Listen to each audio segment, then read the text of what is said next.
So in this segment, we're going to be talking about a Remainer who turned into a Brexiter, and Robert Jenrick. And that was a big theme in the Tory party. You had James Cleverly, you had Liz Truss, who turned into Brexiteers as the party kind of shifted more towards the right. Number 3. Now, that shows you, look, alongside Ken Clarke during the referendum campaign, a somewhat younger Robert Jenrick and a younger Kenneth Clarke talking about the referendum. Now, one of our viewers has found that at the time, you were signatory to a letter that said leaving the EU would lead us into a dystopia.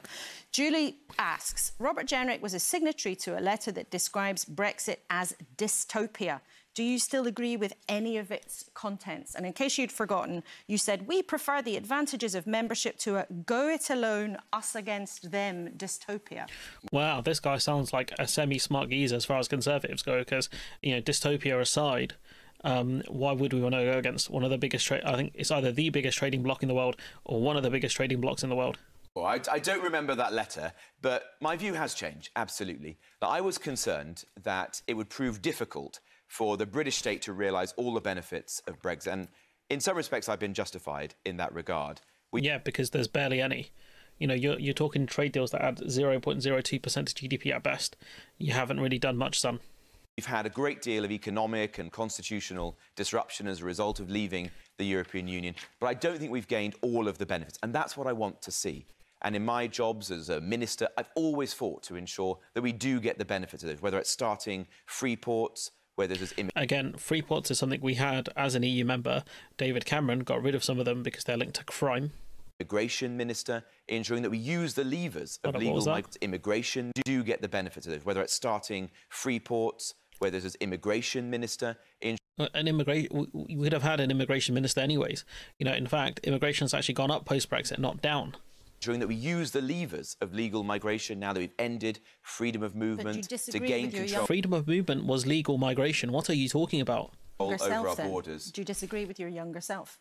Well, I would vote differently. I've said that on many occasions. I would vote differently if I had the opportunity today. I've seen, for example, on immigration, that leaving the European Union has given us something which we have not had before in our history. Oof.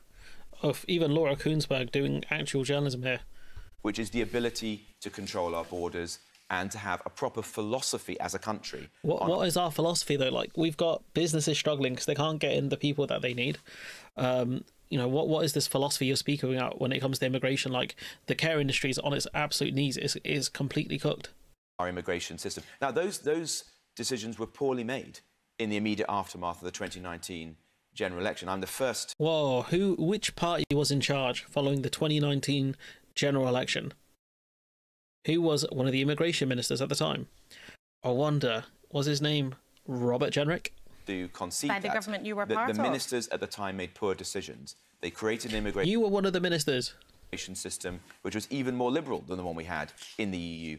I fought relentlessly. You wanted an Australian-based point system. You got an Australian-based point system. ...to change that. And I did so as a minister. And ultimately, I resigned when I felt that I couldn't do even more. Okay. What I want to do is ensure the next Conservative government actually gets the full benefit of Brexit, which I think... The full benefit? I mean, what more do you want? You want deregulation?